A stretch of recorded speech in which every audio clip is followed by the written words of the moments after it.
Эми канчалык аз болсо ошончолук эффективный болобу деген эле ой.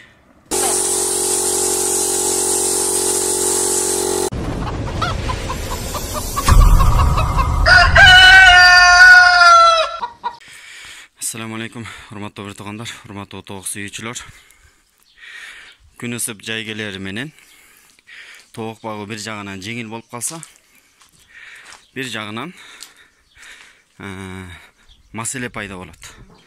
Кыйынчылык жаралат десем да болот. Себеби кене, бит, тооктордун канатын жей турган, кыскасы ушул сыяктуу бир макулуктар пайда болот. Ошол макулуктар убагында аларга каршы кандайдыр бир чаралар көрүлбөй турган болсо, тоокторду өлүмгө чейин алып келе турган учурлар кездешет. Анықтан бүгін буюрса, ошол бит болсун, кене болсун, жана ошолорго каршы кандай күрөшөбүз, ошол тууралуу бир аз видео кылабыз. Анда эмесе бул тоокко көңүл буруңуз. Бул тоок 1 айдан ашык күрүп болуп жатты. Күрүп болуп жаткан аз келгенсип бир дагы жүжө чыгарган жок, бети жок. Анс аз келгенсип инкубатордон чыгарына 3 күн калган жумурткаларды алып келип астына салып берип койсом, ошону да кыйратып чыгарбай, талкалап, сындырып, жок кылып, кыскасы эчтеке бир жакшы иш кылганга жараган жок. Ошол 1 айдан ашык жаткандыгы себеп болду. Кыскасы чыккандан кийин өзү айла жок тажагандан туруп кетти. Анан жүдөп, жүндөрү түшүп, мына азыр ырайы кетип турат. Азыр бир сыйра кармап туруп канаттарынын арасын көргөзөм. Кене болуп кетиптир. Андан кийин башка тоокторду бир сыйра байкасам, алар дагы кенелеп баштаптыр. Ошондуктан буларды бир сыйра жуунтайын деп чечтим. Бирок кыргызда айтмакчы, оорунун өзөгүн аныктамайынча, ооруну дарылаган менен эч кандай пайда жок. Ошондуктан ошол ооруларга себеп боло турган нерселерди жок кылмайынча, буларды жуунтуштун эч кандай пайдасы жок. Ошолордун эң биринчи себеби мынакей ушул булардын жата турган жайы. Тактап айтканда, тоок кананын ичин эң биринчи тазалап, ичин дезинфекциялап туруп, андан кийин өздөрүн жуунтабыз буюрса. Мынакей азыр кармадык. Далил катары. Мындай өтө көп эмес, бирок катырчы. Жакыныраак кылсаң, мына. Көрүнүп атабы? Бул жерде такты, жакындат. Мынакей бул бир кене. Фокус албай атат. Ушул сыяктуулар толтура экен. Булар бара-бара керек болсо тоокторду өлүмгө чейин алып келиши мүмкүн. Канын соруп отуруп, кээ бирлер немесине чейин кирип кетет. Мына мойнундагы толтура. Бир сыйра жүдөп, жүндөрү дагы түшүп атат. Проблема ушундан башталды. Анан калгандарына дагы жугат болуш керек. Антон жуккан чакта эле мына. Кыскасы ачсаң, мына бул жерде да жүрөт килейген кенелер. Аяктын баарында жүрөт.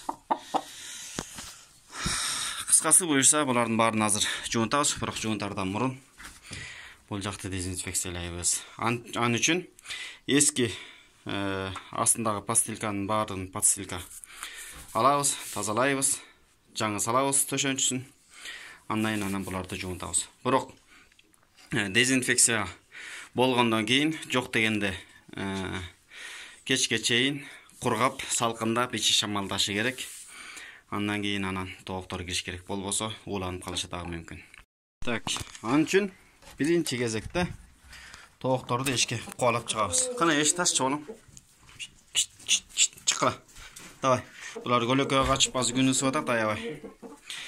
Андыктан кээде бияка кирип алып, чыккылар келбейт. Чык, тур, кет бар.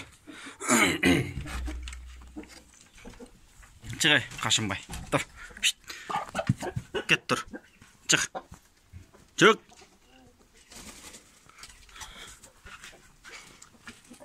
Ойбой, шайланайын. Кет бар. Эште күлайт эте тургула. Силердин жата турган жайыңарды бир сыйра тазалап чыгалы.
Dezinfeksiyaga gidişemiz.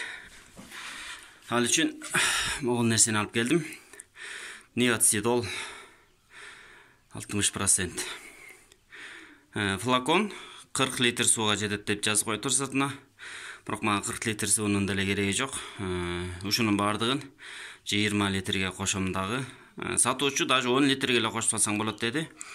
Мен 20 литрге кошом дагы. Буюрса бир гана тоок гана эмес, тегил жакта жөжөлөрдүн жаткан жайы бар. Анын үстүндөгүсү бар. Ошолордун бардыгына бир сыйра чачып, ичин тазалап койгонго аракет кылам буюрса. Так. 2 баклажка 10 литрлик. Экөөнү тең бөлөм. Жити солярканын житине окшошуп кетет экен бир жити караганда. Теңин буга болжол менен эле. Теңин буга. Ач стакан сале.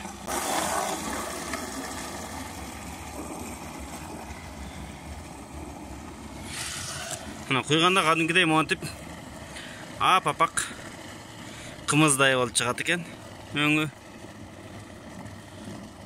10 литр деле толук кылбайлы, азыр бир 7-8 литр кылып көрөм буюрса. Ошол деле. Эми канчалык аз болсо ошончолук эффективный болобу деген эле ой. Колдон келсе компрессор болсо жакшы болот. Болбосо анда колго чачышка туура келет. Колго уу чача турган кандайдыр бир инструменттер бар. Бирок маска кийгенди, көзгө очки таганганды дагы унутпаңыздар. Текстура чача турган менде ушундай нерсе бар экен. Ошону менен чачып көрөйүн деп атам. Ушуна коебуз.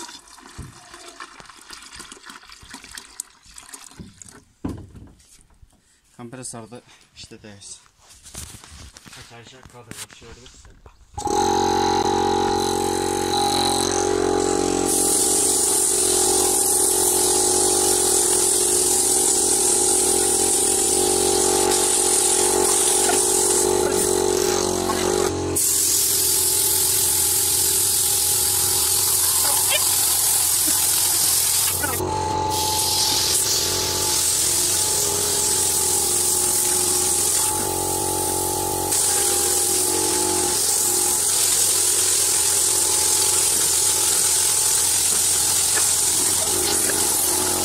Анакей дагы 10 литр экинчиси калып калды.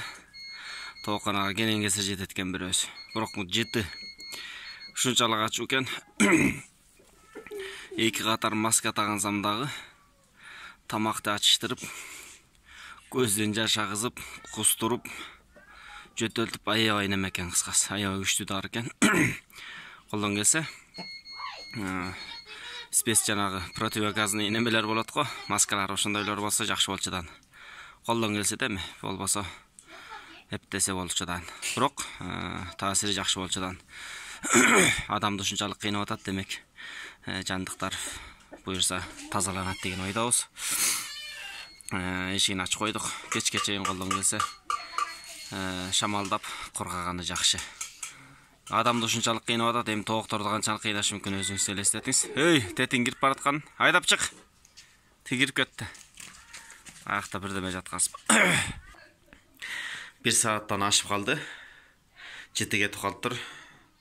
Бирок дагы да болсо, бир аз да болсо бар. Кечке чейин буюрса бардыгы тең кетип калчыдан.